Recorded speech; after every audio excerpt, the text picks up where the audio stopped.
नमस्कार, मैं दीपक शर्मा और मेरे इस YouTube मंच पर आपका स्वागत है। इसमें कोई शक नहीं कि ये देश यही दो लोग चला रहे हैं और ये भी सच है कि इन दो लोगों के पीछे या इन दो लोगों के साथ ये दो लोग हैं। और शायद इसीलिए संसद में और संसद के बाहर राहुल गांधी ने बार बार कहा, हम दो हमारे दो। देश को चार लोग चलाते हैं। ये किसकी सरकार है?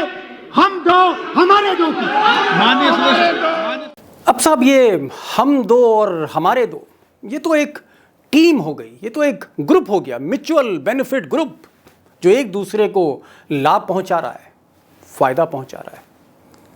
लेकिन यूपी के चुनाव ने इस समीकरण को बदल दिया है, इस इक्वेशन को बदल दिया है, क्योंकि वहां इन हम दो के सामने खड़े हो गए ये दो, और समीकरण हो गया है जमीन पर, हम दो हमारे सामने दो। जी हां, हम दो हमारे सामने दो। तो साहब, एक तरफ पकी दाढ़ी है, पके बाल हैं, तजुर्बा है, और दूसरी तरफ यंग ब्लड है, नौजवान है और जिद पर अड़े हैं चुनौती देने के लिए इन दोनों को। अब साहब, मोदी जी और अमित शाह, इनके लिए मुसीबत, जो सबसे बड़ी मुसीबत है वो ये है कि ये जो दो नौजवान हैं, जो जिद पर अड़े हैं, जो चुनौती दे रहे हैं, चैलेंज दे रहे हैं, इन दो नौजवानों ने उत्तर प्रदेश के पश्चिम, जहां पहले फेज और दूसरे फेज के बड़े निर्णायक चुनाव मतदान होने 10 फरवरी को और 14 फरवरी को, और 113 सीट, 403 में 113 सीट का भाग्य इसी पश्चिम में आजमाया जा रहा है, जहां ये दो नौजवान रोज नई चुनौती दे रहे हैं भाजपा के चाणक्य को। चाणक्य घबराए हैं। मैंने कल भी कहा था, उनको आजकल नींद कम आ रही है। अब साहब, आजकल सत्ता के गलियारों में, दिल्ली में पत्रकार हैं, नेता हैं, ये सब बात कर रहे हैं, और एक लतीफ़ा चल रहा है कि ये जो दो लड़के हैं, दरअसल ये लड़के जय वीरू हो गए हैं और इनसे गब्बर घबराया हुआ है। लेकिन साहब, ये तो एक लतीफ़ा है। हम आते हैं ज़मीनी हकीकत पर कि उत्तर प्रदेश की ज़मीनी हकीकत क्या है और पश्चिम की हकीकत क्या है, जिससे मोदी और शाह घबराए हुए हैं। और हर कीमत पर ये जो जोड़ी है जय वीरू की, जयंत और अखिलेश की, इसको तोड़ने की हर मुमकिन कोशिश हो रही है, और इसी पर मैं आज बहुत कुछ बताने जा रहा हूं। ये लोग कहां थे जो आज आपसे उम्मीद कर रहे हैं, मुझसे उम्मीद कर रहे हैं? मैं कोई चवन्नी हूं जो ऐसे करके जो है पलट जाऊंगा? अब साहब, जयंत और अखिलेश की इस जोड़ी के बारे में कुछ समझने से पहले, जय वीरू के इस जोड़ी नंबर 1 के बारे में कुछ जानने से पहले, आप एक चीज समझिए, बुनियादी चीज मैं कह रहा हूं। दरअसल ये जो गठबंधन है जयंत और अखिलेश का, ये कोई राजनीतिक घालमेल नहीं है, ये कोई राजनीतिक गठबंधन नहीं है चुनावी मौसम का, कोई सपा बसपा का खेल नहीं है। दरअसल ये कहानी है दो किसान लीडर्स की, जिसके रिश्ते 60 साल से शुरू होते हैं, 60 साल पहले से। और चौधरी चरण सिंह एक तरफ हैं और एक तरफ मुलायम सिंह यादव हैं। बहुत कम लोगों को मालूम होगा कि मुलायम सिंह यादव दरअसल चौधरी चरण सिंह के शागिर्द थे, और इतने बड़े शागिर्द कि लोग कहते थे कि अजीत सिंह से भी ज़्यादा अगर चौधरी चरण सिंह किसी को मानते थे तो मुलायम सिंह यादव को मानते थे। और शायद इसीलिए जो चौधरी चरण सिंह एयरपोर्ट आप देख रहे हैं लखनऊ में, या बहुत सी चीज़ें चौधरी चरण सिंह के नाम पे, उसके पीछे कहीं ना कहीं मुलायम सिंह की सोच है। तो ये जो दो परिवार हैं, इनकी बुनियाद बड़ी गहरी है, बड़ी गहरी बुनियाद है। तो चौधरी चरण सिंह, अजीत सिंह और फिर जयंत, उधर मुलायम सिंह और अखिलेश, और दोनों ही राष्ट्रीय अध्यक्ष हैं आज की तारीख में। और शायद इसीलिए जो इनकी राजनीतिक विचारधारा है वो समाजवादी है, समाजवादी सोच है, लोहिया की सोच है। इनका पहले भी कई बार अलायंस हो चुका है, परिवार में आना जाना है, और इसीलिए इस दोस्ती को, इस समीकरण को तोड़ना बाएं हाथ का खेल नहीं है। और इसीलिए नरेंद्र मोदी ने इस दोस्ती को लेकर सबसे बड़ा ऑपरेशन अमित शाह को दिया, और इसीलिए उनको चाणक्य कहा जाता है, क्योंकि चाणक्य कहता है नथिंग इज इम्पॉसिबल।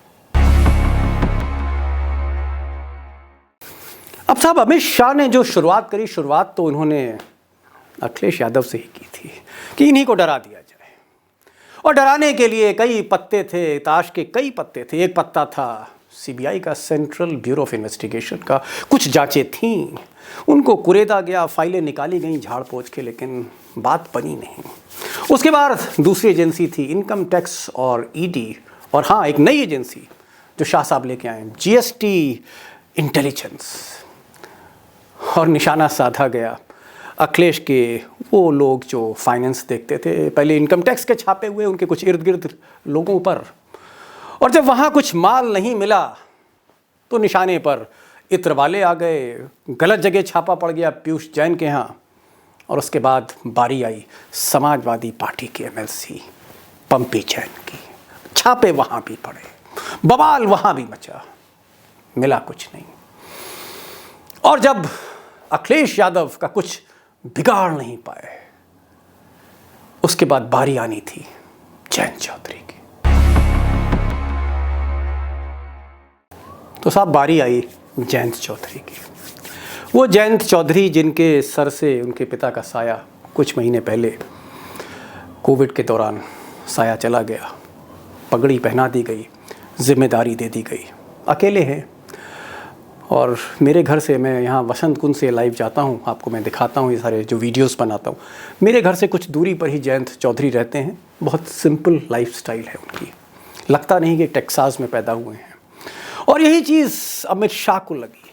टेक्सास की पैदाइश है, जाट की राजनीति है, चौधरी चरण सिंह रहे नहीं, चौधरी अजीत सिंह रहे नहीं, इस बच्चे को तोड़ना आसान होगा।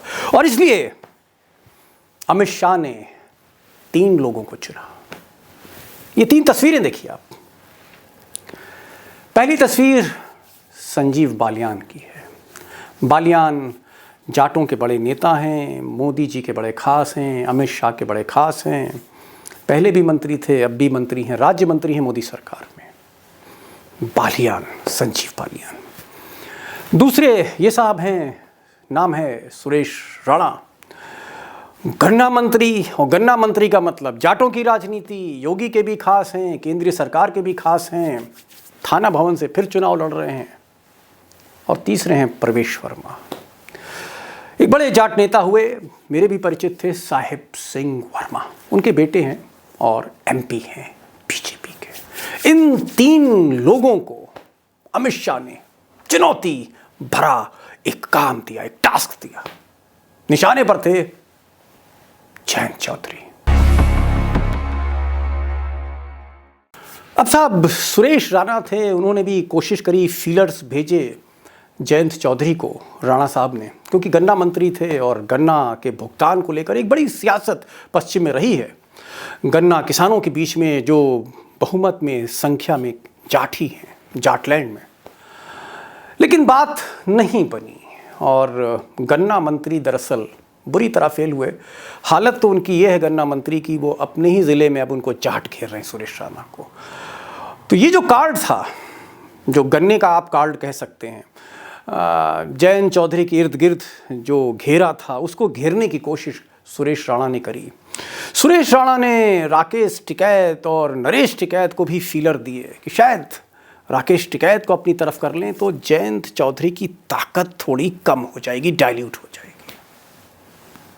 राकेश टिकैत भी हाथ नहीं आए, और वो गन्ने का भुगतान को लेकर जो गन्ना मंत्री कोशिश करते रहे ना, गन्ना की राजनीति उसने कुछ असर दिखाया और ना ही जाट और परिवार और खाप की राजनीति ने कुछ असर दिखाया, रंग नहीं चढ़ पाया और सुरेश राणा 2 कदम पीछे आ गए, ऑपरेशन फेल हो गया। अब साहब जयंत चौधरी को कमज़ोर करने के लिए शाह साहब के दूसरे आदमी, जी हाँ सेकंड, जो उनका दूसरा ब्रह्मास्त्र था वो संजीव बालियान। और बालियान इसलिए एक मजबूत चुनौती थी क्योंकि बालियान खाप के ही नेता नरेश टिकैत हैं, राकेश टिकैत के भाई। तो वो खाप का मामला था, आपसी बिरादरी का मामला था, परिवार का मामला था। संजीव बालियान गए नरेश टिकैत के पास, बातचीत हुई, चाय पिलाई गई, बिस्कुट खाए गए। साहब जाट जब जिद पे आता है ना तो पीछे नहीं हटता। और अमित शाह का ये जो दूसरा ऑपरेशन था ये भी फेल कर दिया। ना नरेश टिकैत मिले, ना राकेश टिकैत मिले, ना जयंत चौधरी तक पहुंचे, कोई असर नहीं हुआ। अब साहब चाणक्य के इतने बड़े ऑपरेशन में सुरेश राणा गन्ना मंत्री फेल, जाट नेता, उसके बाद संजीव बालियान राज्य मंत्री मोदी सरकार में, वो फेल, मतलब उसी खाप के होते हुए भी कुछ नहीं कर पाए। अब असाइनमेंट दिया गया परवेश वर्मा को, और ये तब दिया गया जब चाणक्य की धड़कनें बढ़ रही थी। दिन करीब आ रहा था 10 फरवरी और चाणक्य कुछ समझ नहीं आ रहा था। तो उन्होंने परवेश वर्मा से कहा कि आप जितने भी जाट नेता हैं उनको बुलाइए और दिल्ली बुलाइए और हर कोशिश करिए, हर मुमकिन कोशिश करिए कि इन जाट नेताओं को बुला के, खाप के लोगों को बुला के हम एक मैसेज देंगे, हम आरक्षण तक की बात कर लेंगे, सारी बातें कर लेंगे, MSP पे बात कर लेंगे। और इसी मीटिंग में इन जाट नेताओं से कहिए कि दरवाज़ा खोल दो जयंत चौधरी के, जयंत चौधरी का स्वागत करो। साहब चाणक्य कहे तो बात तो होनी है। नेता पहुंचे, बसें गईं, गाड़ियां गईं, परवेश वर्मा के बंगले में सभा हुई, मीटिंग हुई, अमित शाह भी पहुंचे, चाणक्य भी पहुंचे, और पैगाम भी दिया गया, मैसेज भी दिया गया कि जयंत चौधरी एक अच्छा बच्चा है लेकिन गलत घर में बैठा है, और ये जो पंचायत है जाटों की ये स्वागत करेगी। और अमित शाह पीछे खड़े थे, हर वरदान देने के लिए, हर मांग पूरी करने के लिए तैयार थे। लेकिन जयंत चौधरी ने कहा, चवन्नी नहीं हूं जो पलट जाऊंगा। ये लोग कहां थे जो आज आपसे उम्मीद कर रहे हैं, मुझसे उम्मीद कर रहे हैं? मैं कोई चवन्नी हूं जो ऐसे करके जो है पलट जाऊंगा?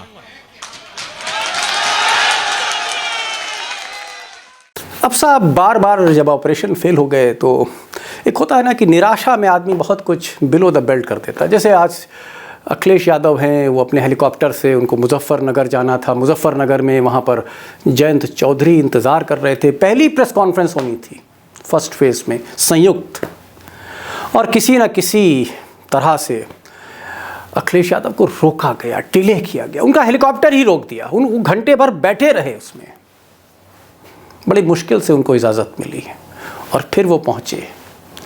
और वहाँ पर पहली बार जयंत चौधरी को कहना पड़ गया कि कुछ लोग हैं जो इस संगम को होने नहीं देना चाहते, लेकिन ये संगम होके रहेगा। बहुत लोग संशय भी लगा रहे थे संगम होगा कि नहीं, लेकिन हमारा तो संगम पहले ही हो चुका है। दोस्तों, ये पहला मौका है जब भाजपा के कलयुग के चाणक्य पहली बार इतनी बुरी तरह फेल हो रहे हैं। वो क्रीज पर रुक नहीं पा रहे, उनके बल्ले से कोई भी रन नहीं निकल रहे और मोदी परेशान हैं। अब कोशिश तो अमित शाह ने सारी करी, जितना भी वो कर सकते थे। उन्होंने कैराना कार्ड चला कि सांप्रदायिक ध्रुवीकरण हो जाए, कैराना कार्ड का असर नहीं हुआ, उल्टा हो गया। उन्होंने कृष्ण जन्मभूमि का कार्ड चला कि शायद यहाँ माहौल गर्म हो, माहौल गर्म नहीं हुआ। वो तोड़ फोड़ करना चाहते थे, वो चाहते थे कि जय वीरू को अलग कर दिया जाए, और आपने देखा कि तीन लोगों को, 2 मंत्री 1 MP को लगाया और ऑपरेशन तीनों के तीनों फेल हो गए। इलेक्शन कमीशन से कई जगह कई बड़े नेताओं को जो प्रत्याशी हैं मैदान में, खासकर विपक्ष के, उनको नोटिस पे नोटिस। अमित शाह चाहे जितनी भीड़ लेके निकल जाएं, अमित शाह चाहे मास्क लगाएं ना लगाएं, कोई कार्रवाई नहीं। लेकिन अगर विपक्ष का उम्मीदवार अगर 5 से 15 आदमी हो जाएं तो नोटिस। लेकिन ये कार्ड भी नहीं चला। अब दोस्तों हर कार्ड फेल हो रहा है, चाणक्य का हर दांव उल्टा पड़ रहा है। मुझे लगता है चाणक्य एक बात समझ नहीं पा रहे कि ये जो जय वीरू है ना, इनके पीछे जो ठाकुर है, दरअसल जनता ही इस बार ठाकुर की भूमिका में है।